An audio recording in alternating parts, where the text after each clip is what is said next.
está inspirado, afila los cuchillos, en Proverbios 27, versículo 17, que dice: el hierro con hierro se afila y el hombre con el rostro de su amigo. Somos llamados a estar preparados. En las empresas se maneja el concepto de afilar la sierra.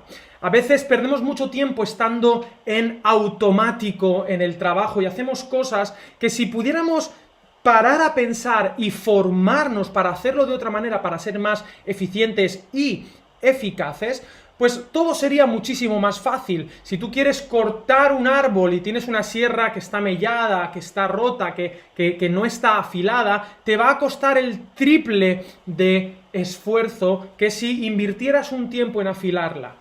El discipulado es afilarnos los unos a los otros, y voy a hablarte de la vida de un discípulo torpón, extremadamente torpe, llamado Pedro. Bueno, no se llamaba Pedro, en realidad se llamaba Simón. Y hoy es un día muy especial porque estamos celebrando Pentecostés. 50 días después, lo que pasó es que vino el Espíritu Santo, y el que se levantó a predicar, a hacer ese querigma, fue Pedro en Hechos capítulo 2. En Hechos capítulo 2 hemos rescatado toda esta serie de próximo, de vivir para el que tienes al lado, vivir cerca de Dios, vivir cerca de la comunidad, cerca de la necesidad, cerca de la palabra de Dios, vivir para Dios. Y aquí Pedro, en el inicio de la iglesia, él, ¡boom!, saltó esta predicación, pero Pedro no era Pedro, no siempre fue Pedro, de hecho se llamaba Simón. Y a mí me gusta, hay una peli que me gusta mucho, no sé si habéis visto Rocky. Me gusta Rocky. Rocky, sí, me gusta Rocky. Rocky Balboa, en realidad es Rocky. Y Rocky, en realidad era el mote que le pusieron a Pedro. Pedro era un Rocky, la roca, Pedro, la piedra, ¿verdad? Y era un poquito agresivo también, y él tenía un cuchillo ahí guardado también, pero lo utilizaba mal. Él creía que la vida cristiana era otra cosa, era un esfuerzo, era una revolución, era vete tú a saber, ¿no? Y me gusta porque discípulo, la palabra discípulo en realidad significa aprendiz. Significa, en inglés, voy a hacer un juego de palabras, rookie, alguien que está empezando, un novato.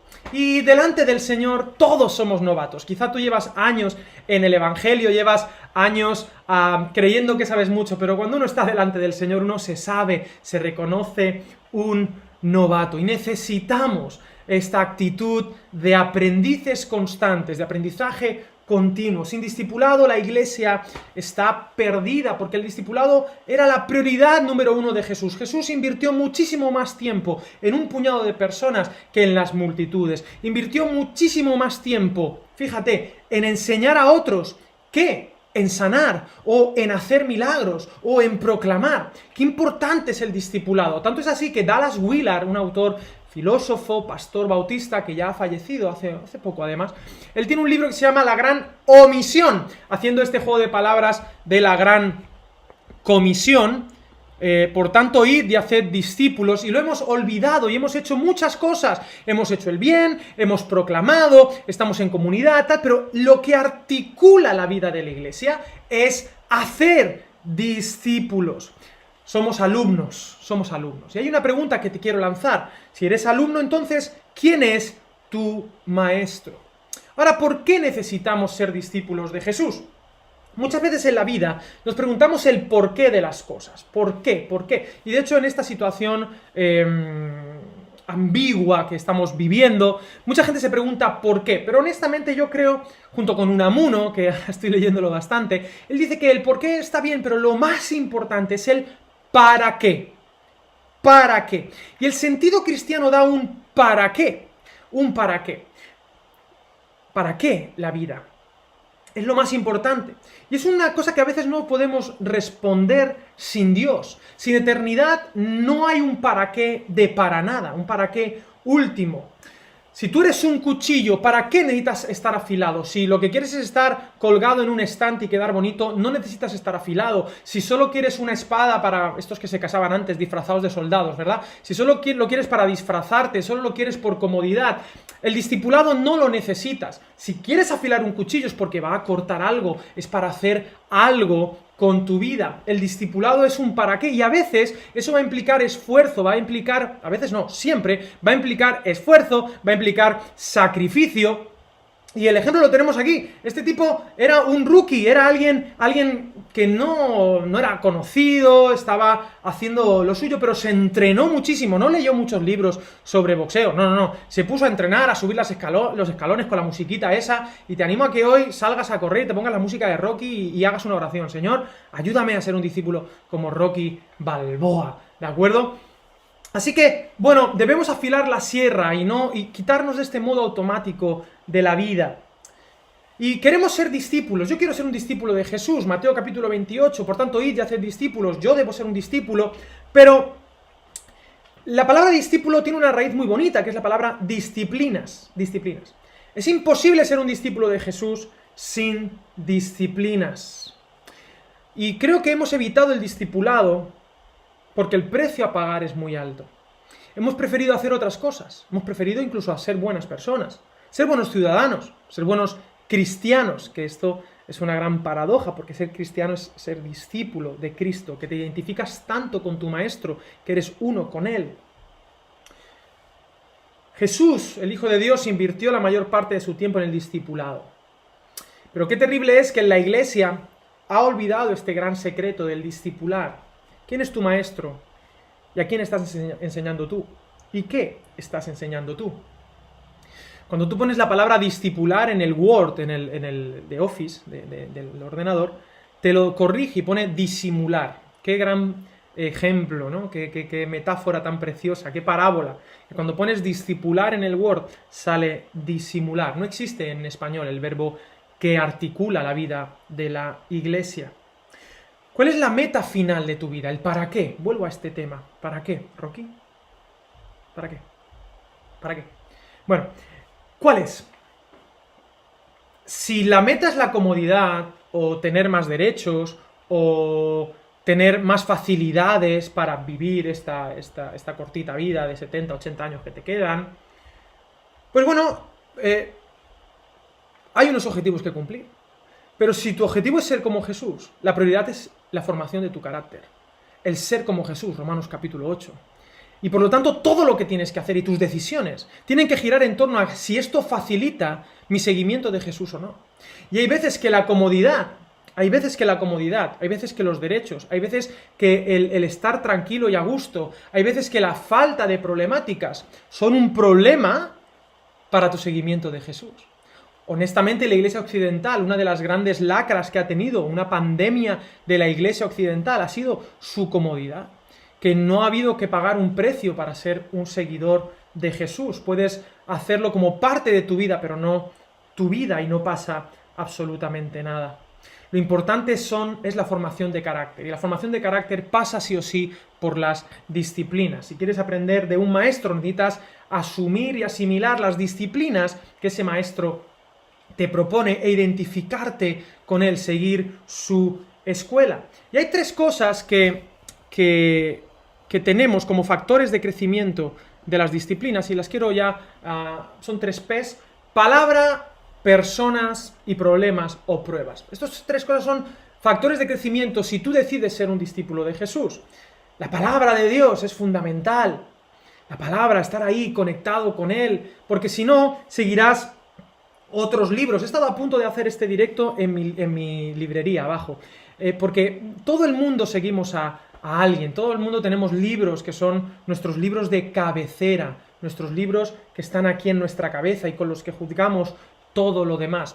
Es muy triste que hoy en día la cosmovisión cristiana, que tiene que ver con cómo educamos a los hijos, con cómo vivimos en familia, cómo entendemos los negocios, cómo entendemos las relaciones, la sociedad, que es una sociedad justa, en lugar de leerlo desde la palabra, la leemos desde otros maestros y juzgamos a la Biblia de acuerdo a lo que esos maestros nos han enseñado. Eso no es ser un discípulo de Jesús, es ser un discípulo de ese maestro y luego pillar a Jesús como complemento. Pero Jesús, puedes, como decía C.S. Lewis, escupirle en la cara, golpearle y pasar de él, o puedes caer de rodillas y decir: sí, Señor, Dios mío y Señor mío. Pero no te lo tomes como un complemento, no me lo leas desde otro maestro. Él es el maestro, y para eso sí o sí tiene que pasar por la palabra de Dios. Número 2, las personas. La espiritualidad el discipulado individual no existe. El discipulado tiene que darse en comunidad. Debes tener personas que te sepan decir y que te puedan decir que no, y que a ti no se te revuelvan los demonios.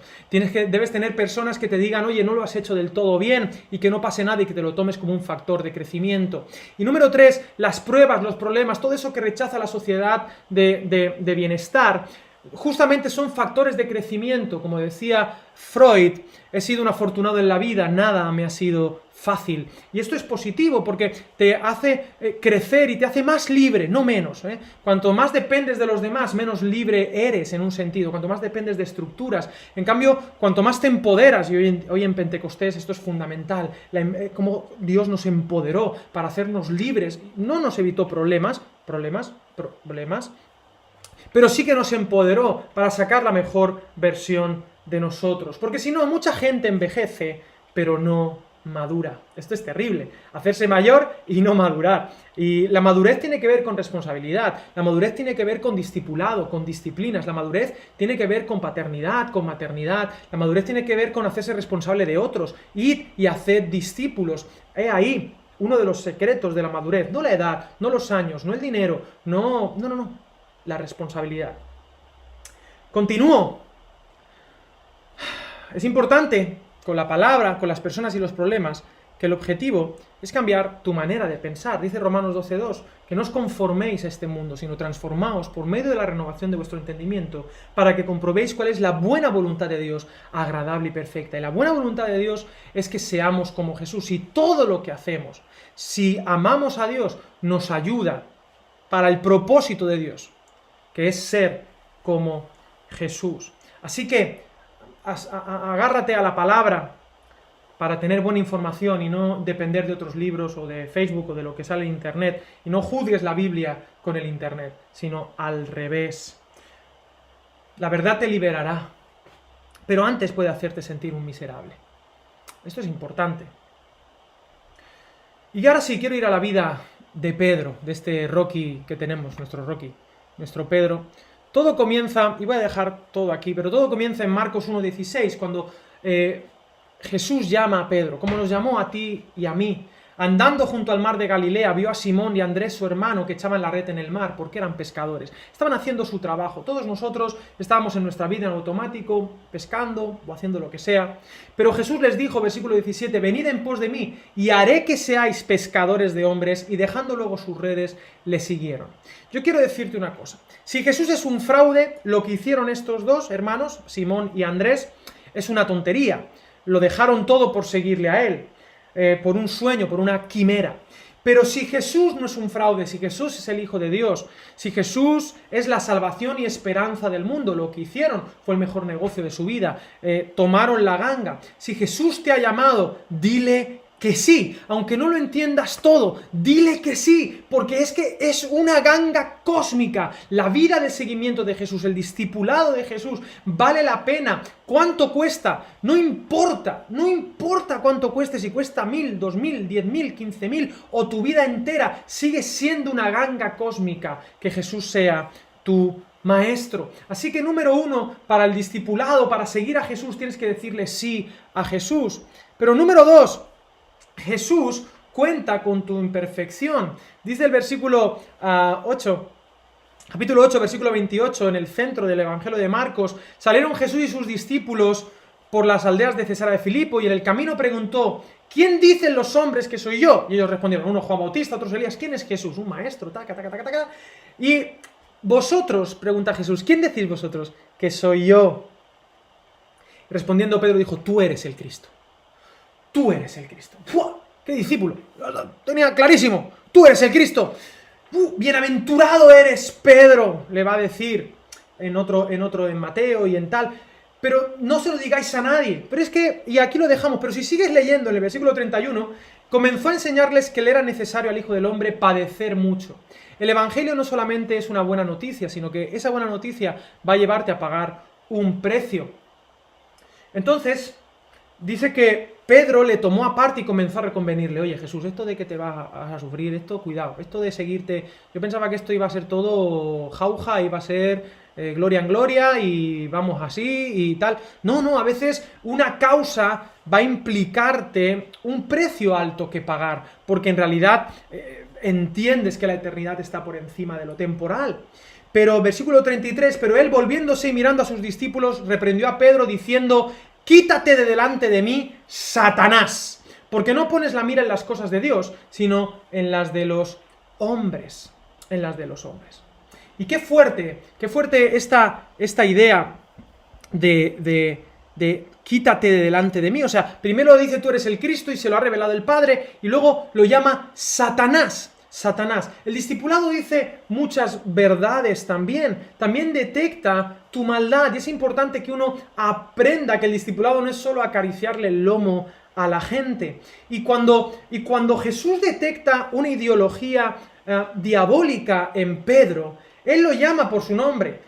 Quítate delante de mí, Satanás. En el latín se conoce como vade retro. No sé si conocéis ese vade retro. Vade retro, retrocede Satanás, y utiliza en los exorcismos y demás. Y hoy en día necesitamos exorcizar estos maestros que nos enseñan con su palabra, vade retro, vade retro. Y sería importante reconocer en nosotros, porque el discipulado es cambiar nuestra manera de pensar, quitar de nosotros algunas ideas que están entorpeciéndonos. Por ejemplo, en el caso de Pedro, la idea que estaba entorpeciéndolo era el victimismo, la ideología que quería hacer sentir a Jesús una víctima en lugar de un mártir, alguien que se ofrece, una ofrenda vital. No, él quería que fuera víctima. Ten cuidado de ti, no tiene por qué ser así, tal, no sé qué. Va de retro, Satanás, apártate de mí. Eso está pasado de moda. Y continúa. También Dios cuenta con tus imperfecciones. Dios cuenta con tu una de cal y una de arena. Aquí nadie somos perfectos, pero tienes que decirle que sí a ese proceso de discipulado. Luego podemos leer que, fíjate, hay que ponerle un 10 a la gente, pero aquí en Marcos, capítulo 14, versículos 29 al 31, Jesús anuncia la negación de Pedro, que le negará 3 veces. Le negará 3 veces. Y me llama la atención que Jesús siempre apostaba por la gente, creía en ellos. Pero, aunque les ponía un 10, también conocía el corazón engañoso de ellos. Sabía que le iban a fallar. Y yo creo que esto es algo que debemos entender en la vida de discipulado. No somos perfectos, somos imperfectos y somos monstruos en potencia. Y aunque tú debes ponerle un 10 a la gente, entiende también que puede ser que te fallen. Y conocer ese lugar oscuro de la gente es positivo, porque es ahí donde puedes verdaderamente amar. Mis mejores amigos no son aquellos que nunca me han fallado.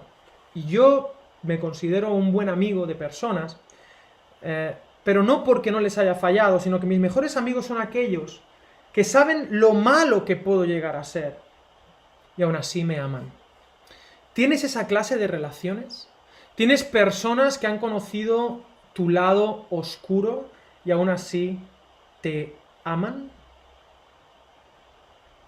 Porque el discipulado pasa por ese lugar oscuro, te lo voy a demostrar. Continúo con la vida de Pedro. Aunque le dijo que le negará 3 veces, él dijo, no, yo no te voy a negar. ¿Sabes que hay gente que te discipula, que te conoce mejor que tú? Esto, perdón, es un punto importante, porque alguien ha mencionado la obediencia. La obediencia hoy en día está totalmente denostada. Ya nadie tiene que obedecer sin entender. Hasta que no lo entiendas, no obedezcas. Se aplica hasta a los niños y demás. Yo en mi caso obedecí y así entendí. Sígueme y lo entenderás. Ven y ve y lo entenderás. ¿Quieres andar sobre las aguas? Sal del barco. No tienes que entenderlo, tienes que obedecerme. Y en la obediencia hay comprensión. Lo que pasa es que como hemos leído tantos libros y hemos juzgado a la Biblia de acuerdo a esas ideas, nos creemos muy modernos, pero es muy retro. Es muy retro, eso está pasado de moda. La obediencia es el futuro. La obediencia es aprendizaje. El discipulado pasa por la obediencia. Va de retro. Pedro iba a traicionar a Jesús, pero él se creía muy valiente. Y ahí en Marcos 14 lo dice, pero en Juan 18, saltamos aquí, nos encontramos en Getsemaní y conocemos la historia. Pedro se levanta, saca el cuchillo y bien afilado que lo tenía y le corta la oreja, pero su corazón no estaba bien afilado. Él creía que podía dar su vida por Jesús. Pero justo después ocurre la negación de Pedro, y estoy yendo rápido porque conocéis la historia, la he compartido en otras ocasiones, y en Marcos capítulo 14, del 66 al 72, vemos como Pedro niega a Jesús, y además en el Evangelio de Marcos es muy crudo, muy duro. Marcos es un discípulo, al menos, de Pedro, y parece ser que Pedro y Marcos tienen una relación muy íntima, y le cuenta las suciedades, la porquería de Pedro. Porque en los otros evangelios no lo dice, pero aquí dice que la tercera vez que le negó, si no recuerdo mal, maldijo a Jesús. O sea, no solamente dijo no, sino que lo maldijo. Le lanzó una maldición a Jesús. Esto es muy fuerte, es muy crudo. ¿Cuántas veces nosotros en nuestro seguimiento de Jesús hemos maldito, hemos maldecido a Jesús? Con nuestros hechos, nuestras palabras, con nuestra falta de palabras, nuestra falta de compromiso. A Dios no le impresiona lo que puedes hacer por Él, que no está mal, pero Él no necesita nada de ti. Jesús no necesitaba que Pedro lo defendiera aquella noche en Getsemaní. De hecho, antes de eso, en el capítulo 18, Él dice, yo soy, delante de 100 soldados, y los 100 soldados caen, se tumban, les hace un came y se caen. Por lo tanto, Jesús no necesita que tú le defiendas. A Jesús no le impresionan tus hechos, tus bondades. Eso lo puede hacer cualquiera, en un sentido. Lo que le impresiona a Jesús es cuánto hay de Dios en ti. Es ser como Jesús, en el contexto en el que estés. Con tus disciplinas, con la oración, con la palabra, las personas, las pruebas. Porque tú eres lo que eres cuando nadie te ve. Y ahí estamos todos en bancarrota espiritual. Pero Dios contaba con una de cal y una de arena contigo. Como contaba con Pedro. Pedro, que era un inconstante, que, fijaros, si os acordáis de esto, no sé si os acordáis de la curva. Así somos, esa es nuestra vida. ¿Qué es lo que significa Simón? Una ola. Esa es la curva de los que se creen que saben mucho. Y al principio, el primer paso es la cima del monte de la ignorancia. Gente que cree saber mucho, competencia autopercibida, pero en realidad tenemos un 1, sacamos un 1 en el examen del carácter. Y luego vamos viendo que vamos perdiendo confianza en nosotros mismos, y es positivo esto, el valle de la desesperación, el darte cuenta que no sabes tanto. Y es ahí donde Dios puede recuperarte y subir al camino del saber, y luego ya te mantienes en esa meseta de los gurús, es decir, no voy a subir mucho más, pero prefiero mantenerme en humildad, no voy a sacar un 10, pero sí voy a mantenerme en el seguimiento de Jesús. Esta curva es preciosa, me encanta y me la recuerdo a mí mismo para recordar a Alex, cuidado con la cima del monte de la ignorancia.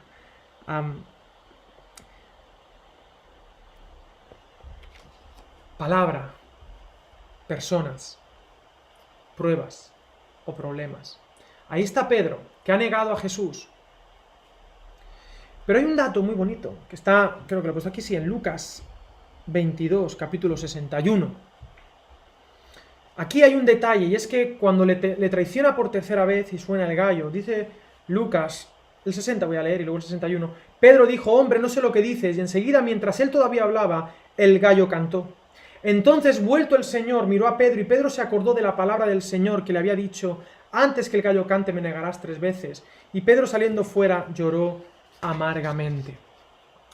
Ese momento, mira, Pedro había estado 3 años siendo discipulado por Jesús, pero fue en ese momento que se encontró con su propia miseria. Y para mí este es un paso muy importante. Los cristianos que no se saben miserables me dan muchísimo miedo. Miserable, escúchame, no es sentirte mal contigo mismo. Yo estoy feliz, pero porque Dios me ama, me quiere un montón. Pero si a mí me sueltas, a mí se me va la olla, a Camboya. Si a mí me sueltas, yo soy un Pedro, yo soy un inconstante, yo soy la curva de la ignorancia, pero es que yo me paso al negativo. Y es en ese momento, mira, en el momento más oscuro de la vida de Pedro, que Jesús lo miró. Jesús estaba siendo interrogado, pero Jesús se dio la vuelta, dice que se dio la vuelta, le dio la espalda al sumo sacerdote, y miró a su rookie, miró a aquel que estaba empezando y lo miró. Y Pedro se acordó de cuando Jesús le dijo, te conozco, tú me vas a negar. Y entonces Pedro se enfrenta consigo mismo. Y tengo una pregunta para ti, ¿has tenido algún encuentro con Dios o con alguien que te ama, que te ha visto en ese momento oscuro, porque el discipulado pasa por ese momento. La vida cristiana pasa por ese momento y a veces la carne se nos resiste. No, yo sí puedo, yo soy Pedro, yo tengo la formación necesaria para seguir a Jesús, yo tengo lo que debo tener, yo soy el que... No, uno tiene que pasar por ese momento de vulnerabilidad. Permíteme, la vulnerabilidad es la fuerza del cristianismo. En la vulnerabilidad reside el poder del Espíritu Santo. No en su fuerza, no en sus ganas de hacer justicia de Pedro. Esas ganas de hacer justicia, de cortarle la oreja como si fuera un torero al pobre Malco. A veces estas ganas de justicia y de abogar por los demás está demasiado asociado a un sentimiento de justicia propia, contraria al Espíritu de Jesús. Y a veces las personas que tienen más justicia propia son las más alejadas del Espíritu de Jesús, como los fariseos, que estaban cerquita de Jesús, muy preparados, sí, muy santos, no se portaban mal según ellos como hacían los demás, pero eran los que se enfrentaban más a Jesús, porque Jesús desnudaba su corazón, que estaba necesitado del amor de Dios. Por eso, ahí colapsó el discipulado de Pedro. Y quiero animarte también a buscar personas. ¿Tienes a alguien con quien puedas desnudarte, descubrir ese lado oscuro de la fuerza, descubrir... Y aquí mira que tengo aquí. Me encanta, mi amigo. Me va a ayudar. Yoda. Pastor Yoda. Maestro Yoda. Maestro. ¿Tienes a alguien que sepa que no puedes? ¿Tienes a alguien que te pueda decir como Yoda, hazlo, no lo hagas, pero no lo intentes? ¿Tienes a alguien que te sepa decir así no? Que te anime, que te aliente a seguir adelante, que te pregunte preguntas difíciles como por ejemplo, ¿cómo estás cuando nadie te ve? Y que tú puedas responder con sinceridad. O que te pueda preguntar, oye, ¿cómo está tu relación con Dios? ¿Qué te ha dicho Dios estas últimas 24 horas, esta última semana? Por eso, hay un texto, y me encanta porque el discipulado es restauración. En Juan capítulo 21, y ya comienzo a terminar, Pedro había traicionado a Jesús y estaba triste, no sabía, se merecía no dar la talla, estaba totalmente en el valle de la desesperación. Y en Juan 21, en este epílogo que encontramos en el último evangelio, dice, cuando hubieron comido, Jesús dijo a Simón, Simón, hijo de Jonás, ¿me amas más que estos? Se lo dice 3 veces, me amas, me amas, me amas. Mira qué caricia de parte de Jesús en el discipulado. Y esto es lo que vas a encontrarte en Jesús, en el discipulado, en el ser como Él. Esto se trata de amar a Jesús, de apasionarte por Él y dejarlo todo, de seguirle, de ser un discípulo de Jesús. ¿Cómo saber qué o quién te está discipulando? Bueno, observa en tus decisiones diarias qué es lo que tiene la última palabra. Observa en tus decisiones diarias qué es lo que te viene a la mente, cuáles son los consejos o la matriz para tomar decisiones importantes en tu vida, en el manejo de tu familia, de la tentación, de tu economía, de tu tiempo, de tu carrera, de tu oficio. ¿Qué es lo que tiene la última palabra? Porque ese es tu maestro. Ese es tu maestro.